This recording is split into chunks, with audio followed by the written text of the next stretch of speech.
There's too many vowels in that word. All right.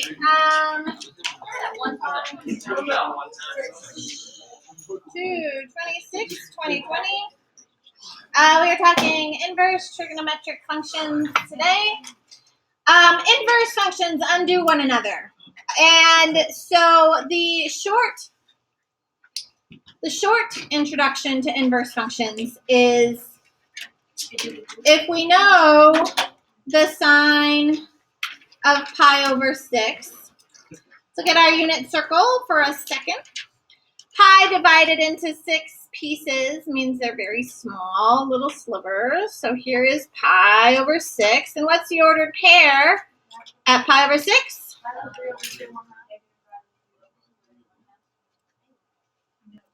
All right. And then the sine at pi over 6 would be? 1/2. 1/2, yes, because the sine, cosine, sine, they're the ordered pairs on the unit circle. So the normal trig functions, we take the sine, cosine, tangent of some angle, and it equals the ratio that we're looking for. So when we have sine or cosine or tangent of some angle, it's going to give us the ratio. Well, for inverses, the x and y swap. So do you remember talking about inverses? We swap the x's and y's. Okay, so we do the same thing here. So we can write sine inverse. So that's the notation for inverse. Sine inverse of, we swap these things. 1/2. So we swap that ratio, and it's asking the question, what angle has a sine ratio of 1/2? Okay. And so well, we can say, oh, well, because I know this, it must be pi over 6. Okay. So all we're doing is swapping the ratio and the angle, but is that the only answer? No. There is another angle that also has a sine ratio of 1/2. What's that other angle? 5 pi over 6. Yeah, this one right here also has that sine value, sine ratio of 1/2. And so this is the problem with inverse functions, is that in order for it to be a function, it's only supposed to give me one answer. Having 2 answers is completely problematic for us, and it causes our calculators to explode. So this is what we're talking about today. How do we define inverse trig functions? Okay, but that is the down low. I also want to tell you that sine inverse is how we would state that. We could say cosine inverse and tangent inverse if we needed to. Another way, sort of the old school way, is to say arc sine of 1/2. And I really love the old school notation so much better, just because it's telling you, hey, what's the arc or what's the angle that has the sine ratio of 1/2? And it is pi over 6. But so you could see that notation possibly, know that it means the same thing. Why do we use this instead of arc sine and arc cosine and arc tangent? Less work. That's it. It's fewer characters to fit on a calculator button. That's it. Okay. I much prefer this. It's a little more meaningful, asking what's the arc that has a sine ratio of 1/2, and that arc is pi over 6 of the unit circle. So I think it's better that way, but we use this more frequently. All right, so you do not have to write all of this. We are going to graph y equals cosine of x, and we're going to graph y equals cosine of inverse of x right next to each other. So example 1, we're going to graph y equals cosine of x, and we're going to graph y equals cosine inverse of x, and compare them. We're going to talk in depth about them. So cosine, I'm telling you to go from negative 2 pi to positive 2 pi. Yeah, maybe we will, maybe we won't. We'll see. So my cosine curve normally starts at 0 and ends at 2 pi. And if I were to cut that in half, get 1 pi. And what's halfway between 0 and pi? Pi over 2. And halfway between pi and 2 pi? 3 pi over 2. And cosine has an amplitude of 1. And what is the cosine song? High, middle. High, middle, low, middle, high. Cosine, not sine. All right. So this is one side, here one little period of our cosine curve. And it continues on from there. I'm also going to graph the negative side as well. So negative 2 pi, negative pi, negative pi over 2, and negative 3 pi over 2. And continue. Now, continue my curve. It's already high, so I'm going to go middle, low, and then middle and high. So there is graphing cosine from negative 2 pi to positive 2 pi. All right, now we want to talk about inverses. And I gave you a little reminder about inverses, that normally when we're finding an inverse, we swap the x and y. But graphically, inverses have some restrictions as well. Does this have an inverse?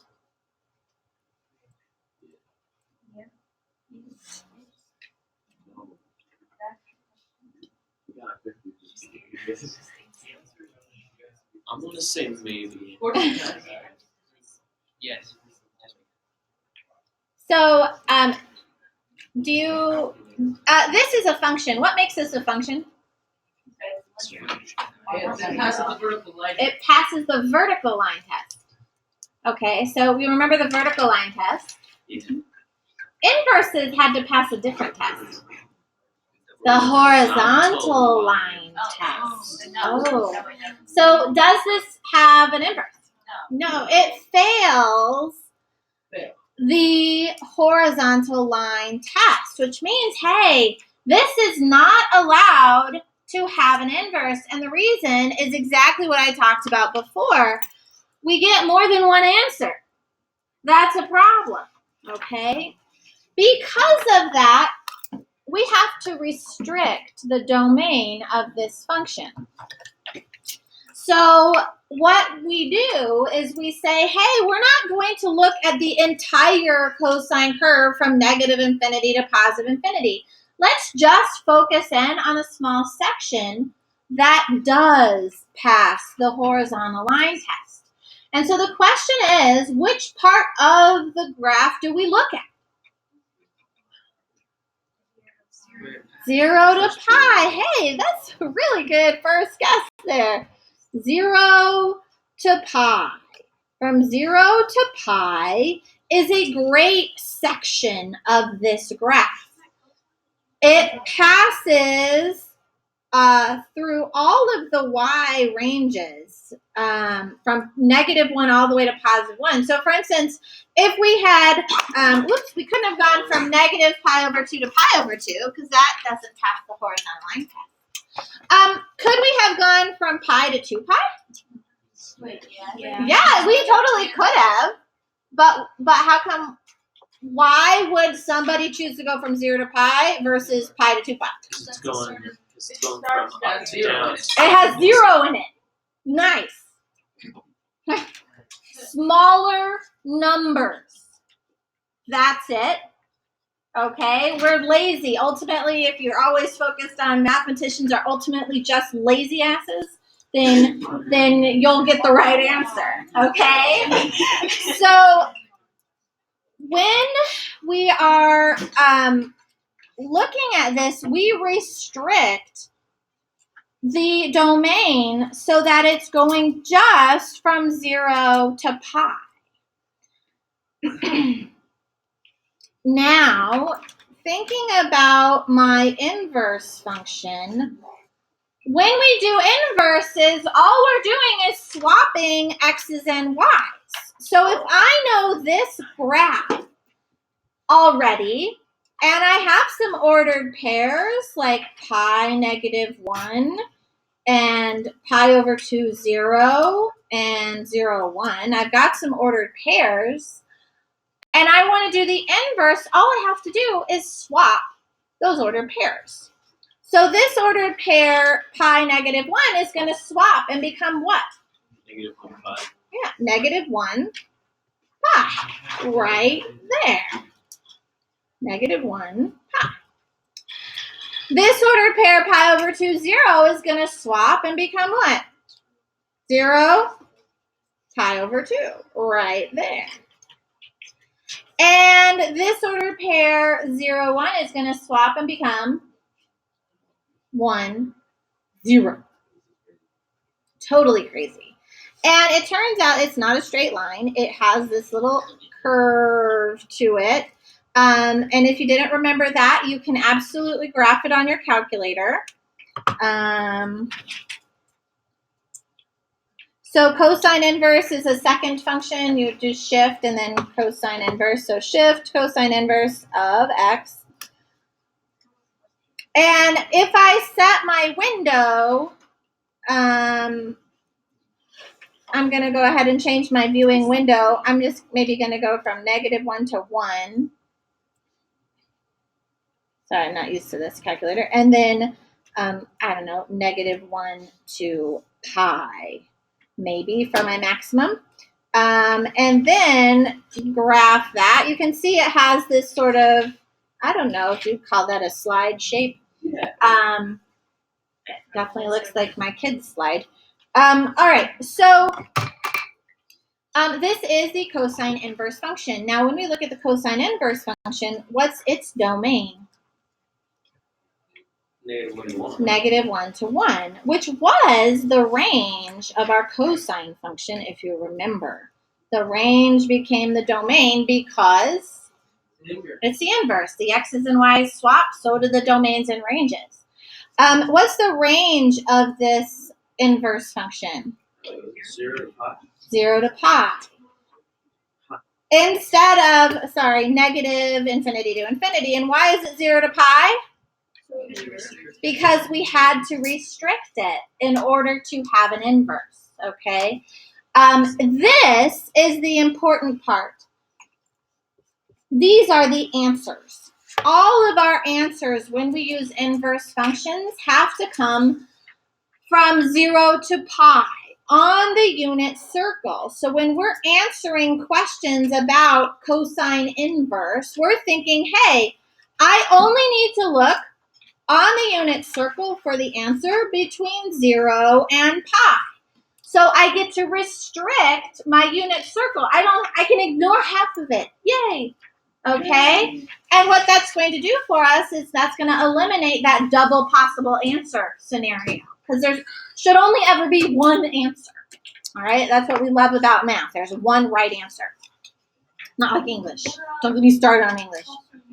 Okay. So, it's a good question. What about plus or minus? So that the quadratics are different. So we have to be careful.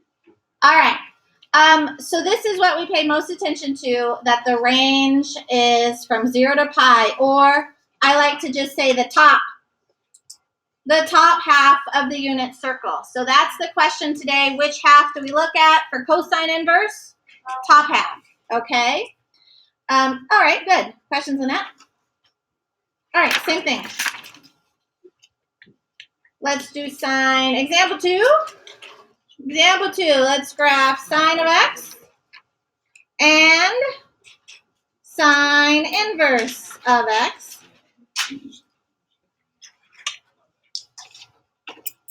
All right, so sine of x and sine inverse of x. You all know the sine curve. What's the sine song?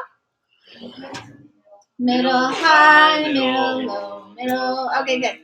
All right, starts at 0, ends at 2 pi. We're going to subdivide that. Same as before. And again, we said it went middle high, middle low, middle.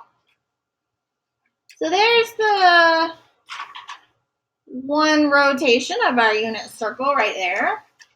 And I want to go ahead and do the negative rotation of our unit circle.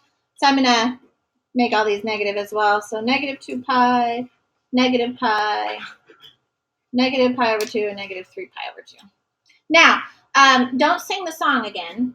You have to continue the curve, which if this pattern were to continue, we would go low and then middle and then high and then middle. So continue the curve when you're going backwards. Don't sing the song. All right, that was really messed up, but okay. We'll go with it. All right, so here we have our lovely little sine curve. The domain of this goes on forever, and we know that the range goes from -1 to 1. Does this curve have an inverse? No. No, it does not. And it doesn't because It fails the horizontal line test. Fails horizontal line test, and therefore a bunch of dudes sat in a room and said, hey, what interval should we use? So 0 to pi, good guess. Does 0 to pi work? No. No, it still fails the horizontal line test from 0 to pi. Pi over 2 to pi over 2. Good. Negative pi over 2 to pi over 2. Is that what we said? Yeah. That's Yeah? Okay. Pi over 2 to 3 pi. So pi over 2 to 3 pi over 2 is a good choice, too. That would also work. But why did the dudes all sit down and say negative pi over 2 to pi over 2? Because they're simpler. The smaller numbers. That's it. Smaller numbers. So they are going from negative pi over 2 to pi over 2. Negative pi over 2 to pi over 2. So we end up restricting the domain so that we can have an inverse. And just like before, if we want to do an inverse, all we have to do is swap the ordered pairs. So I'm going to label some ordered pairs because they can get, I don't know, it can get confusing. It gets confusing for me. All right, so for sine inverse, I'm going to start with the positives. I have pi over 2, 1 as an ordered pair, and if I swap my ordered pair, what do I get? 1 comma pi over 2, which is what I know you meant to say. Yeah. That's okay. So we get 1 comma pi over 2, which is right about there. We have 0, 0, which swaps in is 0, 0. And then we have negative pi over 2, negative 1, which is going to swap and become good. Negative 1 comma negative pi over 2. Good. And again, it's not a straight curve between them. It has a little bit, it's not a straight line. It has a bit of a curve to it. We call this concave down and this concave up, which we'll talk about more in calculus. Possibly you'll talk with me about it. I don't know. Okay. All right. And again, if you weren't sure of what's called concavity, how it curves, then you could always graph it on your calculator. What is the domain of sine inverse? Negative 1 to 1. What is the range?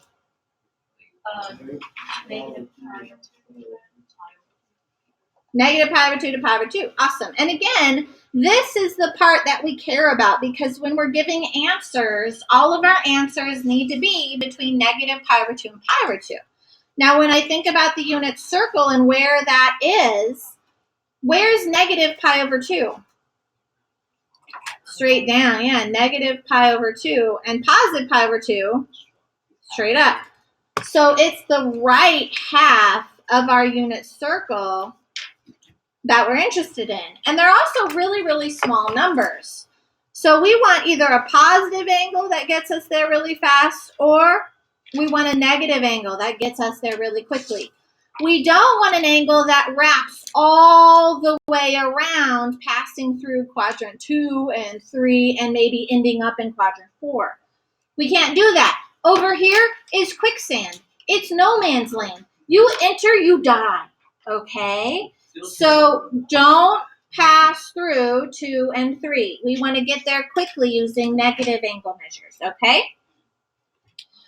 So for sine inverse, we look at the right half of the unit circle, and we want small little angles, positive or negative angles that get us there really fast, okay? All right, last one.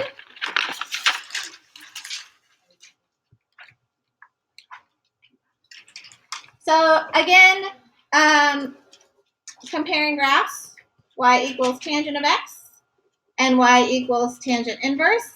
And I do all of this, like, I think it's really important not to just tell you these things. And you watch other videos, you never would, but I do watch other videos of people talking about this stuff, and they just sort of put rules up, and that's it. And I think it's important to understand where it comes from. Then you don't have to memorize it. You can redo it if you need to instead. Tangent of x had asymptotes at negative pi over 2 and pi over 2. Those were our vertical asymptotes at x equals negative pi over 2 and x equals positive pi over 2. Now we subdivided that so we'd get 0. And halfway between 0 and pi over 2 is pi over 4, and negative pi over 4 were some nice values. So tangent was toes to nose. So low, middle, high, toes to nose. And it had this nice little up and down sort of curve to it. All right, so there was tangent of x. Okay, some good information there. And again, does it have an inverse? Not as it is. So what did they do? They took part of it. Which part did they take? So negative pi over 4 to pi over 4 misses half of our curve. Why? Because we're excluding all of this piece up here, which is fine. Yeah. Yeah, so it also goes from negative pi over 2 to pi over 2. So it takes one whole period of the tangent function. Bless you. All right. So here's the tricky part. When we want to find the inverse, we are going to swap ordered pairs again. Let me ask you a question. If I have this vertical line, vertical asymptote, x equals negative pi over 2, and you want the inverse of that, what's the inverse of a vertical line? A horizontal line. So it becomes y equals negative pi over 2. Remember, our x's and y's swap. And so they trade places, and vertical lines turn into horizontal lines, or asymptotes in this case. X equals pi over 2 turns into y equals pi over 2. Negative pi over 2, positive pi over 2. We have this ordered pair right here, which is pi over 4, 1. And if you swap that ordered pair, it becomes 1 pi over 4, which is right there. Yeah. Don't change the sign. 0, 0 stays 0, 0. And this ordered pair, negative pi over 4, negative 1, is going to swap and become negative 1, negative pi over 4. Good. Negative 1, negative pi over 4. All right. And again, if you don't know the shape of it, you could graph it on your calculator. It kind of looks like a cubic. Cube root, sorry. So this is the tangent inverse graph. What is the domain of this function? Negative infinity to infinity. Negative infinity to infinity. Very good. And the range? Is negative pi over 2 to pi over 2. Nope. It's All the way to the 2's, but do we include the pi over 2's or exclude them? Yeah, we use parentheses. Why? Because it never touched them. Yeah, they never touch the asymptote. We're never equal to that asymptote there. So we get close, but do not include them, okay? And so again, the range is the important part for us when we think about our unit circle. Negative pi over 2 to positive pi over 2, very similar to sine, but open circles at negative pi over 2 and pi over 2. What do I mean by open circles? It doesn't include those. It doesn't include those, not included. So again, we are on the right half, but we cannot include negative pi over 2 and pi over 2. They're undefined there. So it's not part of the answers, but still looking at the right half. So which half do we use for cosine inverse? Top half. Which half do we use for sine inverse? Right half. Which half do we use for tangent inverse? Right half. Okay. All right. So all of that for just answering some simple questions today. So what? Yeah. I'm really happy about that. Oh no. We might not do all these.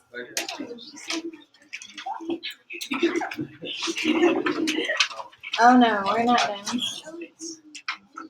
Let me see if there's some good ones that we can do instead of all of them. All right.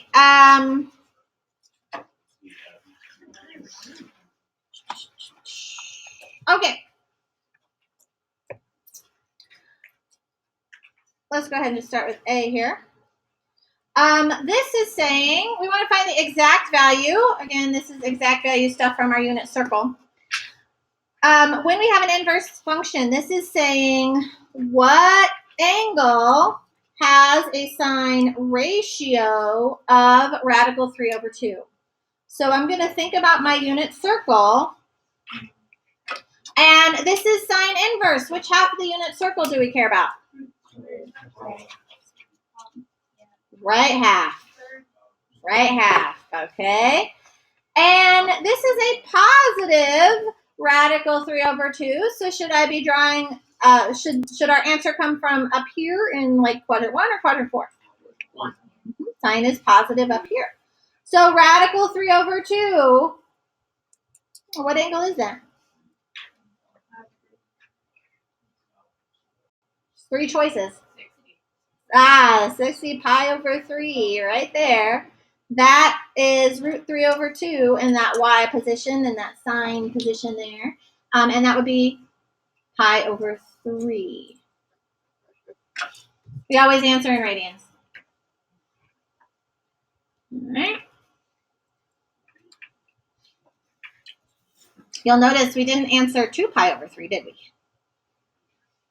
2 pi over 3 also has radical 3 over 2 as its sine ratio, but why don't we use? Yeah, it's in quicksand. It's in quicksand. We can't use it. Okay. Cosine inverse. So again, what angle has a cosine ratio of negative 1/2? So thinking about my unit circle and thinking about cosine inverse, which half of the unit circle do we care about for cosine inverse? Which half do we care about for cosine inverse? Top half. Cosine inverse, we care about the top half. Okay. This ratio, positive or negative? Okay. So should we look in quadrant 1 or quadrant 2? 2. 2. Because it's negative. We're going to look over here. We've got a few choices, 3 choices. All right. Which angle has a cosine ratio of negative 1/2?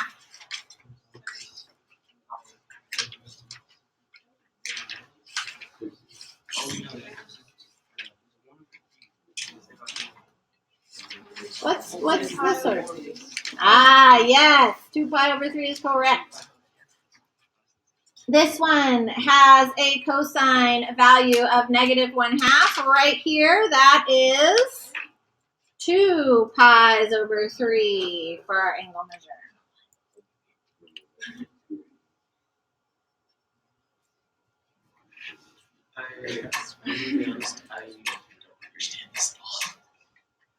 Gotta look at your unit circle. I thought we were like gonna graph this or something. Yeah. No, graphing. Is this what our homework? Yeah, this is what your homework is. Oh my. You gotta look at